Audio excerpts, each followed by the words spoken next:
Boa noite, boa noite, boa noite. Tudo bem, pessoal? Que saudade! Ficamos uma semana sem live, mas voltamos. Como vocês estão? O tema do dia é a oposição fundamentada ao nome escolhido. Tema que nós tivemos uma decisão recente aqui na Corregedoria de São Paulo, então quero tratar dessa decisão em específico. Como vocês estão? Vou divulgar a nossa agenda dessa semana. Deixa eu abrir aqui a agenda do projeto de Estudos Notariais e Registrais, para vocês ficarem por dentro de tudo que vai acontecer essa semana no nosso projeto. Bom, começando por hoje. Hoje, então, é a nossa live sobre a oposição fundamentada ao nome escolhido. Quarta-feira que vem é um recadinho para os alunos do curso na prática. Quarta-feira agora, dia 26 de novembro, nós temos aula, é a penúltima aula do módulo o RCPN na Lei de Registros Públicos, artigo por artigo. Então, quarta-feira é a penúltima aula. Gente, semana que vem é a última aula do módulo, tá? Então, não percam para a gente fechar o módulo com chave de ouro. Vocês que são alunos do RCPN na prática. Quem já é aluno, professor, eu entrei agora na Black Friday e não acompanhei as aulas desse módulo, elas estão todas gravadas lá na plataforma. Então, quando você entrar na plataforma, é um dos últimos módulos, vai estar lá. O RCPN na Lei de Registros Públicos, artigo por artigo. Já tem diversas aulas lá. Eu já venho nesse módulo algum tempo, então nós já temos lá umas 7, 8 aulas. E essa semana nós temos a penúltima e semana que vem a última, e aí nós encerramos o módulo, tá? Quinta-feira, dia 27 de novembro, quinta-feira agora às 20 horas, tem live aqui no YouTube com o Davi, tá? Casos práticos do tabelionato de notas. Então, você quer ficar por dentro das novidades do tabelionato de notas, quinta-feira com o professor Davi. E no sábado, dia 29 de novembro, agora, às 9 horas da manhã, com o professor Alberto Delbon, nós temos o curso de apostilamento. Então, se você quer se aperfeiçoar no apostilamento, entender como funciona, requisitos, cautelas, esse curso é para você, tá? Às vezes você também estuda para concurso e você está meio por fora, esse curso é para você. Se você tem interesse em participar, lá no perfil do Estudos Notariais e Registrais tem um link na bio. Lá no link da bio, você é direcionado para se inscrever nesse curso. Ou aqui na descrição da nossa live vai ter o blog, é só entrar lá no nosso blog ou chamar a gente lá no direct no Instagram que a gente vai encaminhar o link para vocês se inscrever para participar do curso, combinado? Boa noite, Maria, Maria Clarice, sempre presente, Maria Rodrigues, Rosileide, Maria Honorina, Vasco da Gama, todo mundo aqui presente, sejam todos bem-vindos. Vamos falar do nosso tema hoje, porque segunda-feira, né? Tema recente aqui com decisão de São Paulo.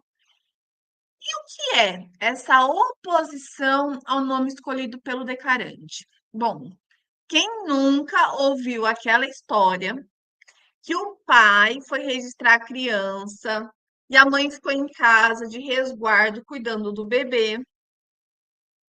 Boa noite, Carmen, seja bem-vinda. Então, o pai foi registrar a criança depois de 3 meses de nascido. Antigamente era assim, né?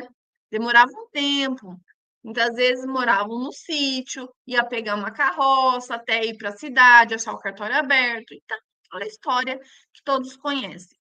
E aí chegava no cartório e a mãe escrevia o nome da criança no papelzinho. E no meio do caminho, gente, ele já tinha 10 filhos. Ia registrar o 11º. Não era assim que acontecia?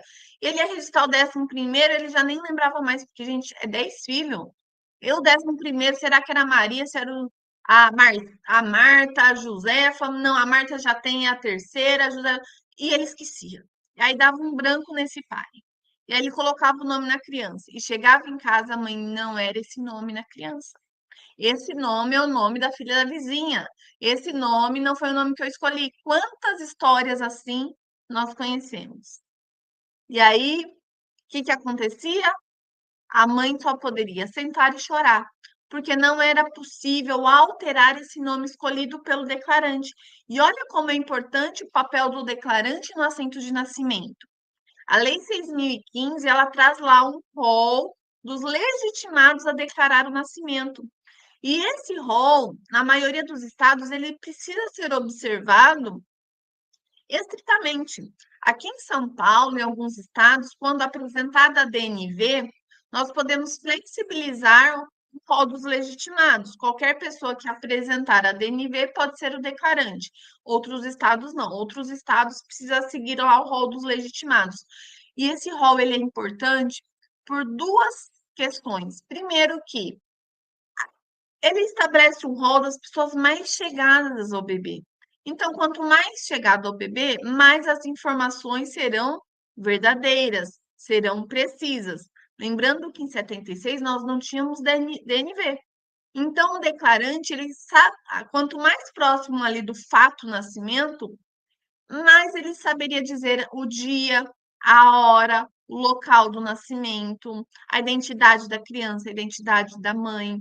Então, essa relação com o fato ela é importante. Mas outro elemento essencial do declarante é que é ele que escolhe o nome. Então, se é a avó que vai declarar o nascimento do neto, é a avó que vai escolher. Por quê? Lá na DNV, hoje nós temos a DNV, na DNV, nós temos um campo lá, escrito nome da criança. Mas a própria Lei 6.015, deixa eu abrir a lei aqui, ela traz expressamente que esse nome que consta na DNV, ele não vincula o registrador civil. Então, olha lá, no artigo 54 da Lei 6.015, tá? Parágrafo 1º, tá? Não constitui motivo de recusa, devolução ou solicitação de retificação da DNV. Omissão do nome do recém-nascido ou do pai. Divergência parcial ou total entre o nome do recém-nascido constante na DNV e o escolhido perante o registrador civil, prevalecendo o último, ou seja, o que prevalece é o nome declarado pelo registrador civil. Porque o nome, ele é um elemento jurídico. Então, é o registrador civil que vai verificar, que tem a atribuição de verificar a correta composição do nome. A enfermeira, o médico, ele não está preocupado com as regras de atribuição de nome. Nós sabemos que existem regras para atribuir um nome. Então, o nome é formado por prenome e sobrenome, nós temos agnome, partículas de ligação, regras que não é possível dar o mesmo nome a dois filhos, ou seja, os filhos não podem ter o nome igual, tem que ter, então, um prenome duplo diferente. Então, existem algumas regras para atribuição do nome. Quem faz essa apuração das regras? O oficial. Quem que vai apurar se esse nome não expõe a criança ao ridículo? O oficial. Então, o que prevalece não é o nome que está na DNV. Então, aquele nome na DNV, nós praticamente ignoramos ele, tá? Porque a responsabilidade em atribuir o nome é do declarante, tá? Então, olha que interessante.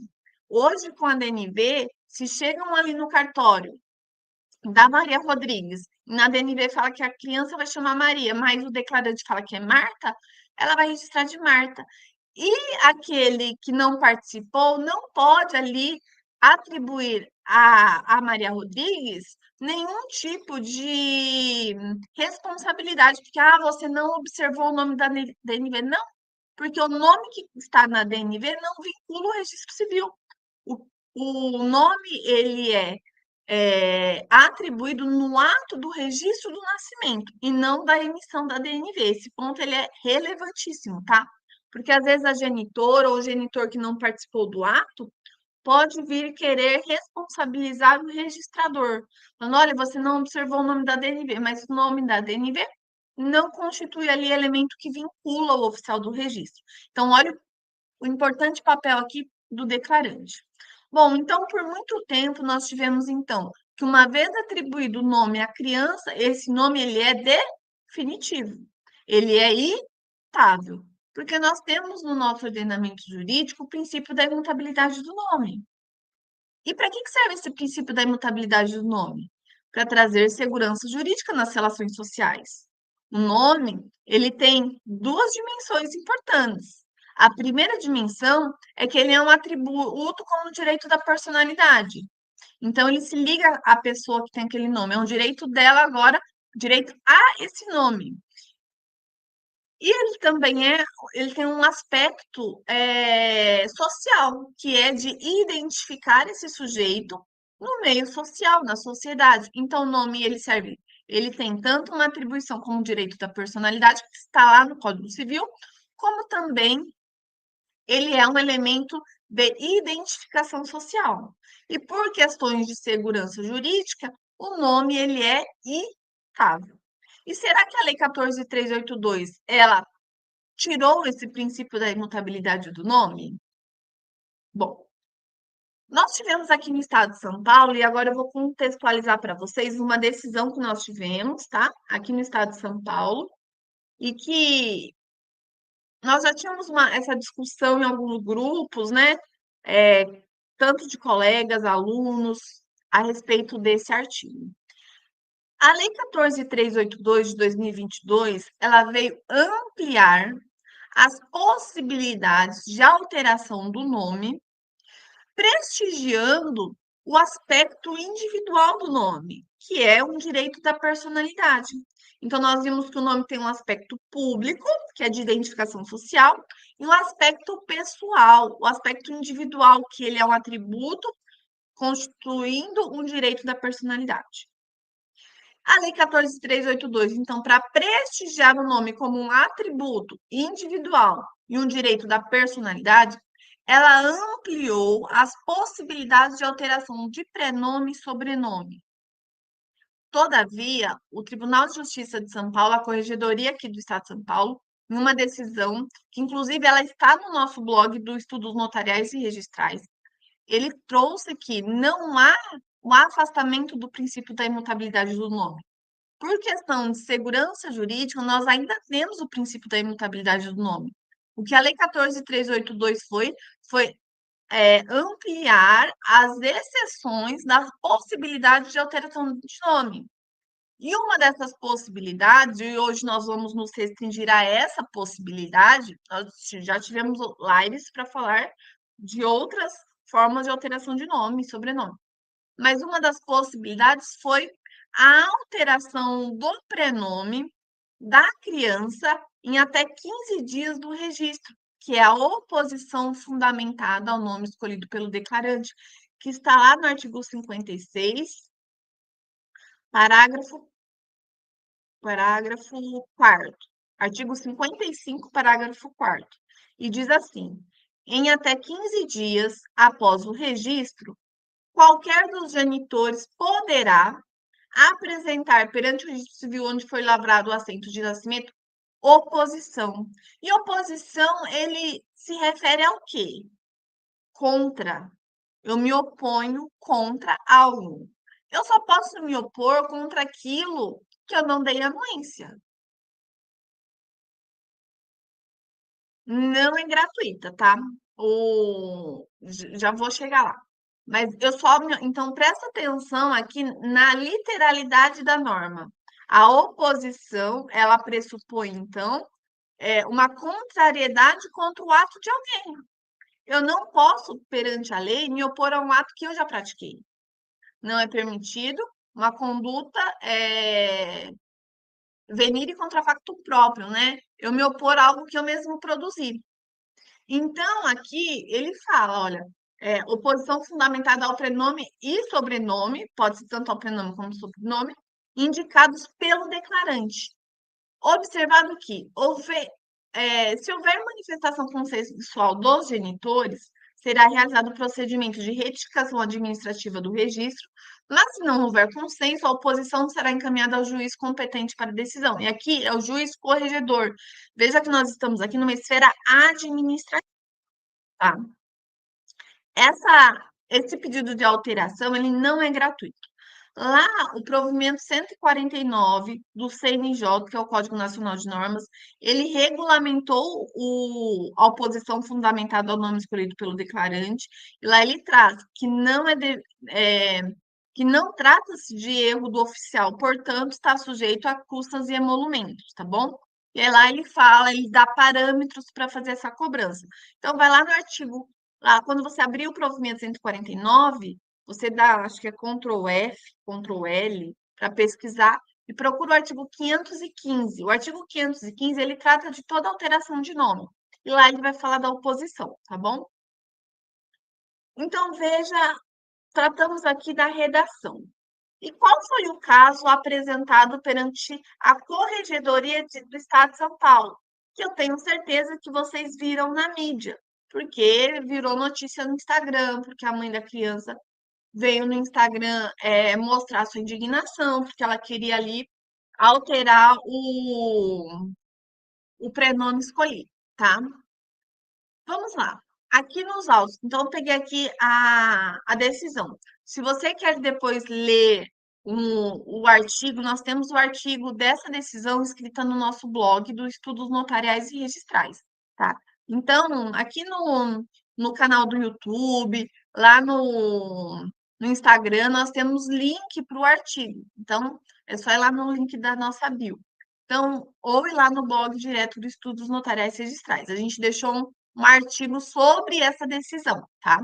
E aí, o que essa decisão traz? Então, do caso concreto, ele diz assim: olha, em síntese, a parte interessada compareceu à serventia após o registro da recém-nascida, a fim de requerer a retificação do nome da menor para outro nome lá, alegando arrependimento quanto ao prenome inicialmente atribuído se tratar de designação neutra. Então, ali a mãe justificou: olha, o primeiro nome adotado era um prenome que eu vi que era um prenome neutro, que tanto servia para o feminino como masculino, e eu desejo, então, alterar para outro prenome. Veja que a justificativa aqui, para a via administrativa, pouco importa. A via administrativa, ela segue o princípio da legalidade. Nós não temos na via administrativa a possibilidade de analisar questões alheias que não sejam questões que se encaixam na norma, tá? E a própria decisão ela vai falar da diferença da via administrativa para a via judicial. Bom, então ela se mostrou arrependida. Sustenta a parte que, em sua interpretação do dispositivo legal aplicável, então, a genitora falou assim: olha, eu, pela interpretação que eu tenho desse artigo, a alteração é juridicamente possível, uma vez observado o prazo de 15 dias e manifestada a concordância de ambos os genitores. Acrescenta ainda a interessada que efetuou o pagamento dos emolumentos correspondentes, razão pela qual entende devido o deferimento do pleito. Olha só, é, a questão do pagamento dos emolumentos, aqui no estado de São Paulo, a gente paga o procedimento, tá? Quando eu pago um procedimento de retificação, um procedimento de reconhecimento de filiação socioafetiva, um procedimento de alteração de prenome, um procedimento de alteração de regime de bens na união estável, o que é pago é o procedimento. Não é pago a averbação em si, mas o procedimento. Você está movendo o cartório de civil. Lembra quando você entra com processo judicial? Você está pagando pela movimentação da máquina do judiciário. Quando você paga um procedimento no extrajudicial, você está pagando a movimentação do extrajudicial, independentemente se o seu pleito vai ser deferido ou indeferido. Então, o que é pago é o procedimento. O que nós precisamos esclarecer sempre para aqueles que requerem algum procedimento é esclarecer o que, olha, o que está sendo pago é o procedimento. Você pode requerer o procedimento extrajudicial ou judicial. O que você paga é o procedimento. Depois da análise, o oficial ele dá uma decisão, deferindo ou indeferindo, tá? O deferimento ou o indeferimento, ou se há um indeferimento, não há por si só, a não ser que no seu estado haja ali na lei de emolumentos uma disposição diversa, mas eu estou falando aqui regra geral, tá? Precisa observar a lei de emolumentos, mas não há obrigatoriedade do oficial devolver os emolumentos quando ele orientou, isso é importante orientar e consignar nos protocolos que foi orientado que o que está sendo pago é o procedimento. Porque a parte ela tem a opção, olha, você quer pela via administrativa ou judicial, você vai movimentar uma máquina. E a máquina, na verdade, da judicial, ela é bem mais barata que a máquina do judicial. Tudo bem? Então, aqui, o que é pago não é o deferimento, mas o procedimento. E aí, vamos continuar. O que trouxe aqui a decisão da oficial, tá? Não há de se falar em impugnação ao nome escolhido por um dos pais no presente caso, que é a oposição fundamentada ao prenome e sobrenome indicado pelo declarante, uma vez que ambos em conjunto concordaram com o registro tal qual efetuado. E aí, o que a oficial aqui sustentou, tá? A oposição fundamentada ao nome escolhido pelo declarante se fundamenta na ruptura da justa expectativa que ao menos um dos genitores tinha quanto à fixação do nome a ser constituído pelo registro civil, a partir do ato do declarante. Ou seja, se eu só posso exercer a oposição quando eu não participei do ato. E aqui, nesse caso concreto, ambos foram os declarantes, tá? Ó, contudo, no presente caso, não ocorreu tal pressuposto fático, haja vista a concordância inicial de ambos os genitores no nome escolhido. A situação fática dos autos se reveste no arrependimento dos genitores em relação ao nome por ambos escolhido, de modo que não há normativa legal que abarque a matéria. Bem como a possibilidade de que eles impugnassem. Aí ela ressalta aqui que, ao emitir a nota devolutiva, ela orientou as partes da possibilidade deles impugnarem a nota devolutiva, requerendo citação de dúvida perante o juiz corregedor, tá? Gente, sempre quando nós estamos diante de uma nota devolutiva, seja do registro civil, do registro de imóveis, do RTD, do RCPJ, enfim, toda nota devolutiva, como que eu me insurjo contra ela? Eu me insurjo contra ela requerendo fundamentadamente a suscitação de dúvida. A suscitação de dúvida ela tem lugar quando eu não concordo, mas esse não concordar, ele tem que ser fundamentado. Não é só não concordo e bater o pé. Não. Tem que ser fundamentado o motivo da minha discordância, ou quando eu não posso cumprir aquela exigência. Ela é impossível de ser cumprida. E aí o juiz vai analisar se, diante do caso concreto, ele consegue afastar a exigência ou não. Então, é devolvido ao juiz corregedor a qualificação do pedido. Então, se o oficial aqui ele devolve um título, o caminho não é eu ir lá no PROCON reclamar, mesmo porque a fiscalização do registro civil não é no PROCON, é pelo Tribunal de Justiça por meio das corregedorias, tá? Então, nossa fiscalização está lá na Constituição Federal, tá? Então, aqui cabe a suscitação de dúvida. E aqui a genitora, ela não quis a suscitação de dúvida. O que ela informou? Olha, você não vai dar? Então eu consegui. Aí ela informou que ela conseguiu pela via judicial. Veja aqui, foi provocado o juiz corregedor na via administrativa e foi provocado o juiz também pela via jurisdicional. E são vias completamente diferentes, tá? Na via administrativa, o que a corregedoria se manifestou, tá? Deixa eu avançar aqui. Tem muita coisa, a decisão é bem grande. Aqui, ó. O que concluiu a corregedoria? Concluiu pela incidência desse modo, concluo pela incidência da modificação do nome constante no artigo 55, parágrafo 4º, na ocorrência dos seguintes pressupostos. Então, a Corregedoria do Estado de São Paulo listou os pressupostos necessários para fazer pela via administrativa a alteração com base aqui no artigo 55, parágrafo 4º. Quais são esses pressupostos? A atribuição do nome apenas por um dos genitores, ou se um terceiro é o declarante, por exemplo, a avó, o tio.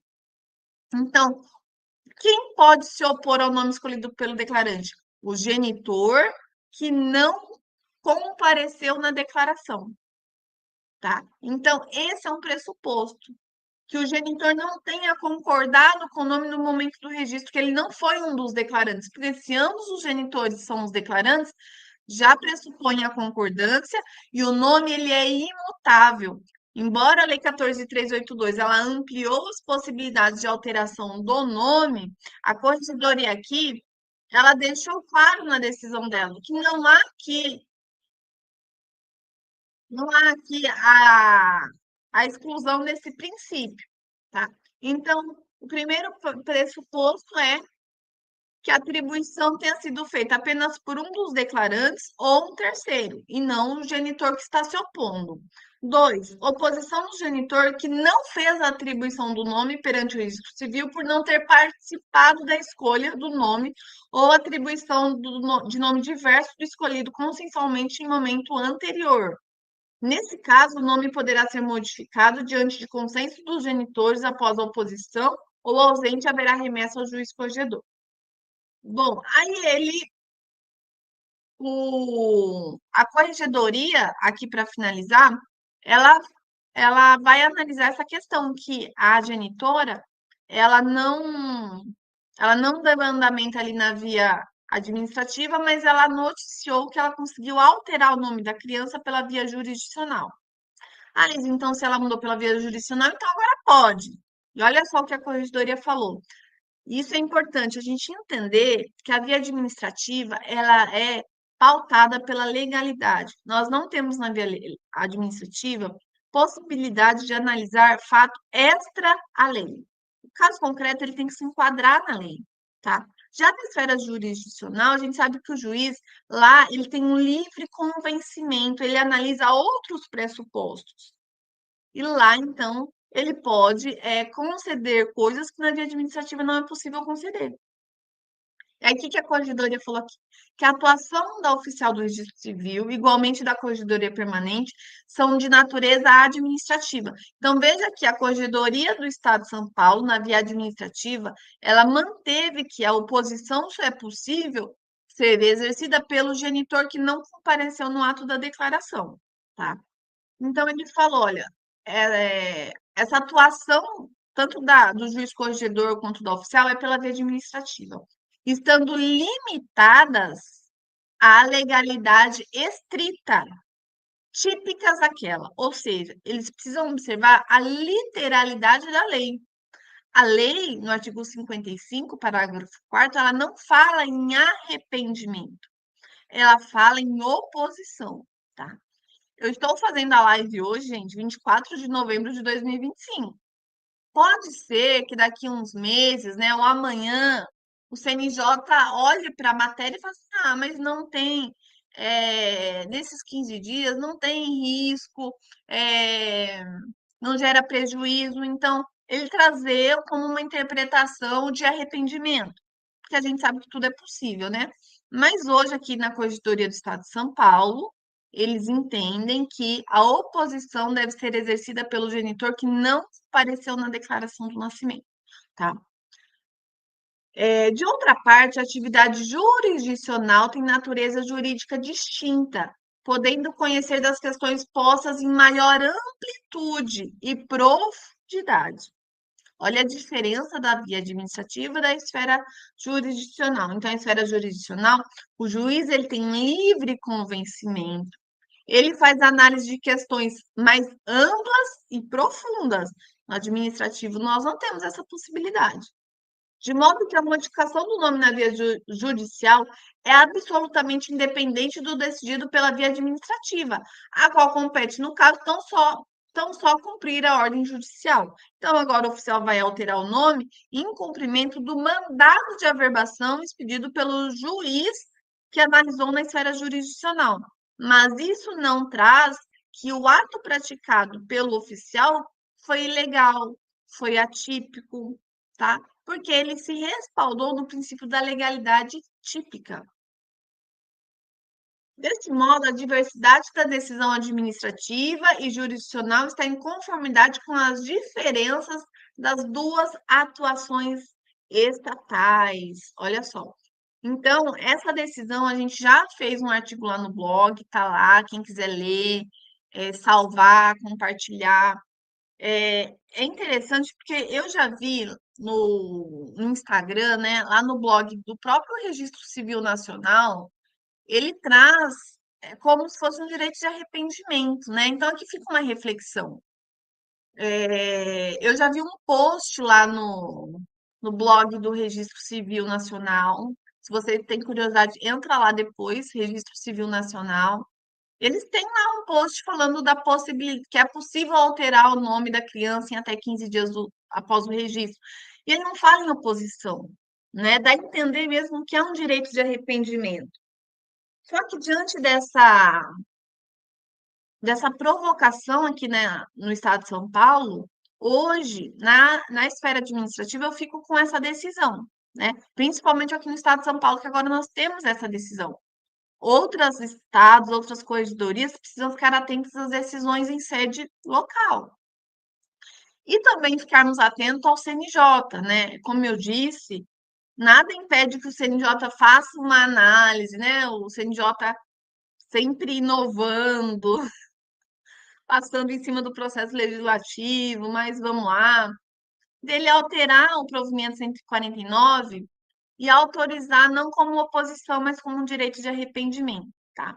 É interessante que na decisão a corregedoria ela fala que não há, deixa eu ver se eu acho aqui a parte que ele fala que não há uma flexibilidade em que, olha, até 15 dias do nascimento pode mudar, o nome não é definitivo. Não, o nome ele é definitivo a partir do momento em que ele é registrado, tá? A partir do momento que ele é registrado, ele é definitivo, ele é imutável. Porque se não fosse assim, deixa eu ver se eu acho aqui na decisão. Ele fala porque senão daria a entender que o nome, nos 15 dias, ele não seria definitivo. Agora eu não, eu grifei tanta coisa. Também é isso aí.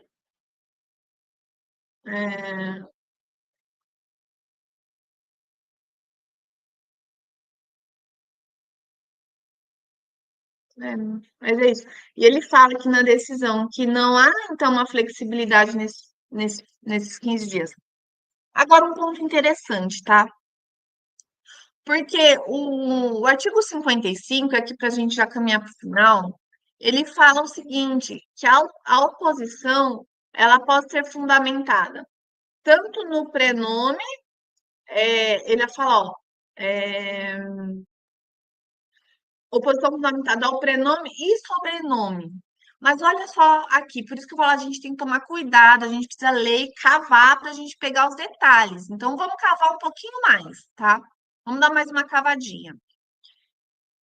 Essa oposição fundamentada ao nome escolhido pelo declarante, a gente pode inclusive ler ela quanto ao pré-nome. Por quê? Tá? Por que ao prenome? Porque o prenome ele é definitivo. O próprio provimento 149, no artigo, deixa eu ver qual que é a letra, tá? Eu sei que é no artigo 515. O artigo 515 ele é enorme, porque ele que trata da alteração do nome.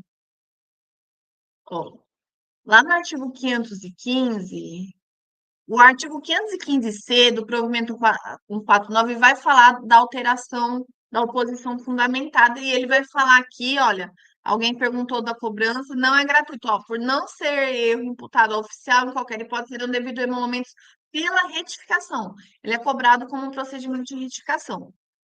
Só que olha, cuidado, porque aqui ele está falando, ó, embora ele fale prenome e ou sobrenome, a gente vai ver que a alteração do prenome só é possível depois quando a pessoa completar 18 anos. Então, a pessoa que atingir a maioridade, ela pode alterar o nome uma única vez pela via administrativa. Só que o próprio artigo 515, aí na linha 515J, 515J, ele vai falar: se aquele cujo sobrenome se pretende alterar for pessoa incapaz, a alteração dependerá.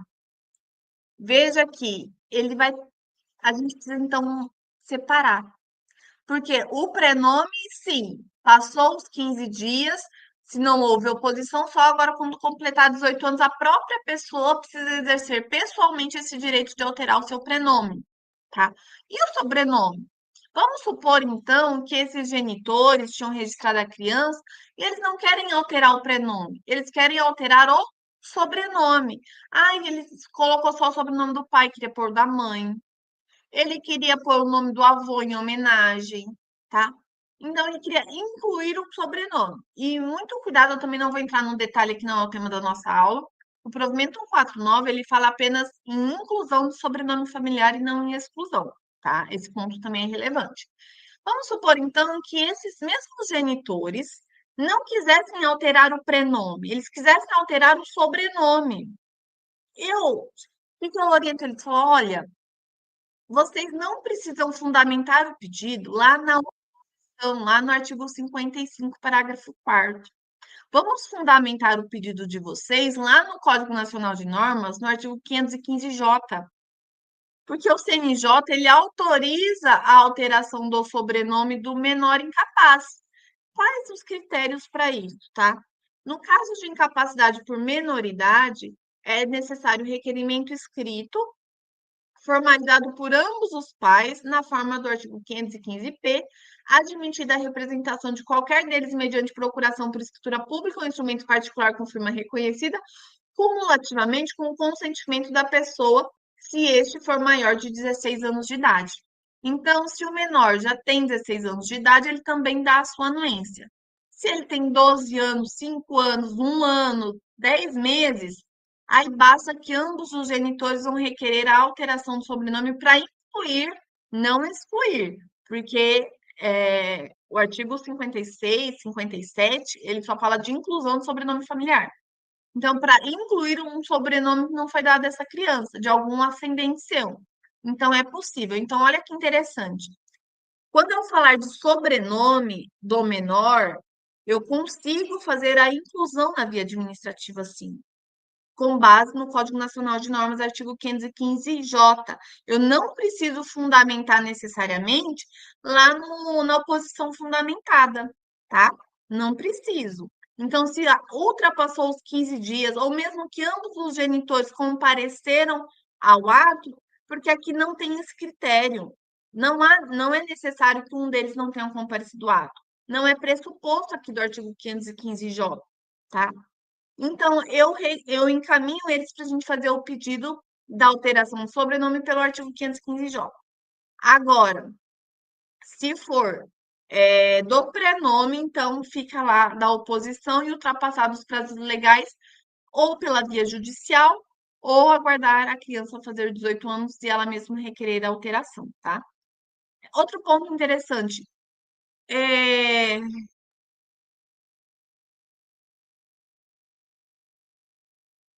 Então, Ivana, o povo gosta, né, de inventar. Alice, tá? Eu entendo o seguinte, Vanda, se for dentro dos 15 dias da oposição, porque lá na oposição ele fala em alteração do prenome e sobrenome. Então, em tese, pela oposição, eu poderia alterar tudo, tá? Inclusive excluir, alterar tudo. Mas quando eu vou, Ivana, pelo artigo que trata de alteração do sobrenome, ele fala em inclusão. Mas aí, o que que eu faria, tá, Ivana? Confesso que eu não parei para pensar nessa possibilidade. Talvez eu precise pensar mais, não pensei ainda, tá? Então eu pensaria, vou alterar o sobrenome do pai, era dos Santos, ele quer pôr de Souza. Se for o caso, aplica lá a hipótese do parágrafo 1º, se eu não me engano, que fala assim: qualquer alteração fora das hipóteses previstas em lei, pede para a família justificar o motivo e encaminha para o juiz corregedor. Mas assim, Vana, confesso que eu não parei para analisar essa possibilidade ainda, tá? De substituir. Gente, as pessoas hoje, assim, elas não têm certeza de nada, né?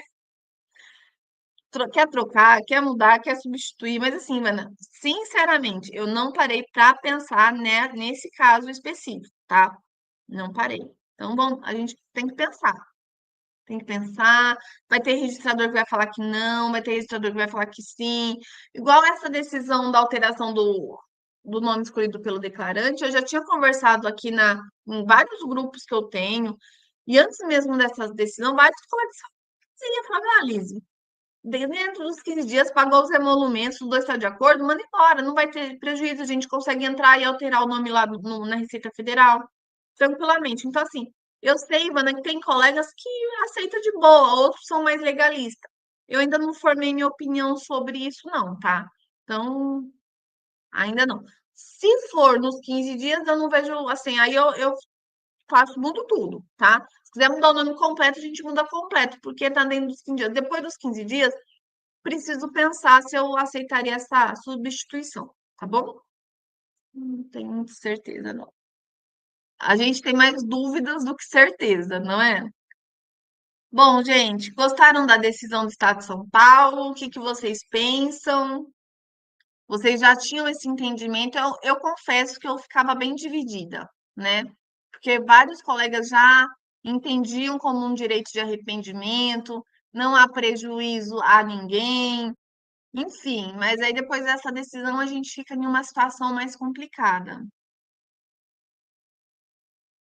Então, Ivana, tá dentro dos 15 dias da oposição? Se tiver, eu faria tranquilamente. Depois dos 15 dias, se vai substituir, aí já.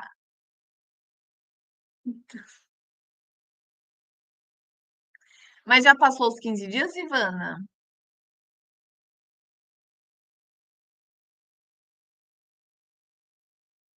E aí eu contaria esses 15 dias em dias úteis, tá? Os prazos processuais são em dias úteis. Não, então faz. Sabe por quê? Se está dentro dos 15 dias úteis do registro, aí eu não tenho dúvida, tá? Quanto à outra hipótese, se ultrapassado, eu penso, eu ainda preciso pensar aqui e organizar dentro da minha cabeça. Mas se está dentro do prazo dos 15 dias, já passou um ano, né? Vai depender do oficial, é difícil. Esses casos assim, complica. A mãe, depois de um ano, veio reclamar. Olha só, né? Mesmo assim, uma coisa é você dentro, né? Não é? A pessoa esperou um ano, não, quero substituir. O que que eu faria, Ivana? Tá? Primeiro, pode ser que amanhã eu mude de ideia, porque eu não tive uma situação dessa ainda, tá? Se vocês estão com dúvidas, o que que eu faria? Eu explicaria para essa genitora, falar, olha, a lei, ela traz a oposição fundamentada ao nome nos 15 dias. Ultrapassou os 15 dias, tá? Você ultrapassou. Nós temos no Código Nacional de Normas a possibilidade de alterar o sobrenome do menor incapaz, se ambos os pais estiverem de acordo. Só que lá, o provimento 149, ele traz que as alterações de sobrenome familiar é inclusão. Ele não fala em substituição, tá? Ó, inclusão de sobrenome familiar. Ele não fala em substituição. Mas, se você quiser, você pode pagar o procedimento, porque o que é pago o procedimento. Você vai, vocês dois, ambos os genitores vão requerer, vão fundamentar o motivo da substituição, pagar os emolumentos, e eu vou encaminhar, conforme o parágrafo primeiro, para o juiz coadjudor analisar o motivo e ver se concede ou não. Se ele não conceder, aí vocês podem tentar pela via judicial, tá? Mas assim, Ivana, eu estou falando assim porque eu não tive, não pensei ainda sobre isso. Mas eu encaminharia para esse viés, tá? Porque ela teve 15 dias para se opor. Ela não se opôs. Ela esperou passar um ano. E agora ela quer mudar. Então, assim, como eu falei, e na decisão de São Paulo, ele foi muito, ele pontuou isso. A Lei 14.382, ela não veio afastar a imutabilidade do nome. Ela veio possibilitar mais regras para possibilitar essa alteração, mas, gente, não abriu a porteira.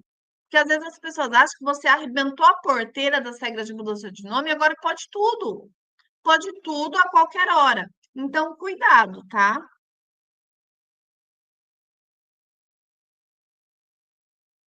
Ah, viu? Então, tem uns que já negam, tá?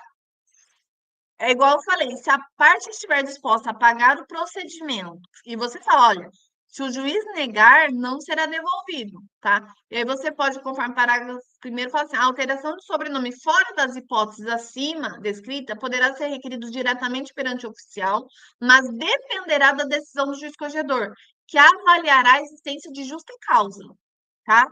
Então, eu acho que nós precisamos, de certa forma, zelar para que haja uma segurança jurídica, que senão, gente, abrir a porteira, o povo vai querer que passa tudo, tá? Que passa tudo. E aí, depois de um ano, Ivana, é capaz dele se arrepender, tá bom? Gente, era isso que eu tinha para hoje. Foi muito bom, já quase 1 hora de live. Eu achei que ia dar 30 minutinhos, mas a gente vai conversando, esmiuçando, a gente vai cavando aqui o artigo para tirar o máximo possível dele. Então, compartilhem a live. Lembrando os alunos que quarta-feira é o nosso penúltimo encontro para falar do RCPN na Lei de Registros Públicos, artigo por artigo. Quinta-feira, live com o professor Davi aqui no YouTube sobre casos práticos do tabelionato de notas. E sábado tem o curso de apostilamento com o professor Alberto Dalbon. Tá? Se você quer participar, o link está lá na bio do Instagram do Estudos Notariais e Registrais. Tá bom? Pessoal, obrigada. Até o nosso próximo encontro e ótima semana para todos. Um beijo, viu? Fiquem com Deus. Obrigada pela presença, obrigada, viu, Ivana, pela sua contribuição, o Júnior, obrigada a todos. Hoje a Carmen ficou quietinha, né, Carmen? Rosileide, Maria Honorina tá aí. Obrigada, viu, pessoal? Até semana que vem. Beijo.